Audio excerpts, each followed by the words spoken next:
Kumusta kanyong mga ka-idol? Mga guys, ani ako karon sa dapit sa mua. Yari ko ni Roy Vines nga sinaro.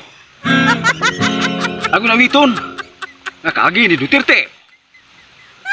Mo kini maawit si Christopher Alicaya. Sa una, tagas kibok, murag gabas dulho. Karon, murag kasing nga karagan dayon po didido. Didido tupi lain kayo.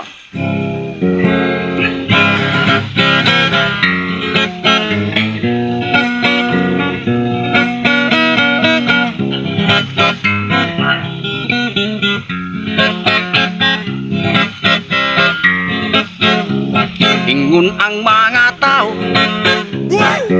sobra ang ambisyon ko. Bisan og wapay Pasko, manay gunmanin taon ko.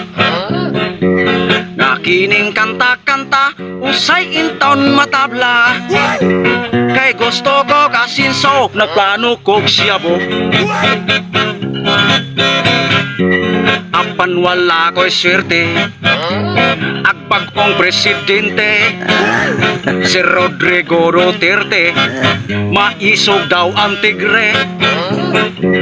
Isog nga presidente sa nasod importante. Katong mga badlungon, may bayat sa lungon. Si Rodrigo Duterte, mayor sa Davao City. Intra siya sa derby sa pagka-presidente. Perte niyang dauga, kumput sa plataporma. Ang prisuhan pagamyan, ang interior padakan. Perte na kong kuyawa sa iyang plataporma. Kay pobre taog dato sa balata muyokbo. Labi na katong badlungon, iyag yun ng panggaon. Sa bala pa katulgon, libre na naslungon. Si Rodrigo Duterte, kulba nga presidente. Ewan ay preso-preso, panrugas lang ang kaso. Labi na katong manlugos, ninduton gyud paghipos. Wala na'y lungon-lungon, kaysa iho irasyon. Karon nagasugod na ang kulbang plataporma. Daghan ay nagsurrender, poser og mga yoser.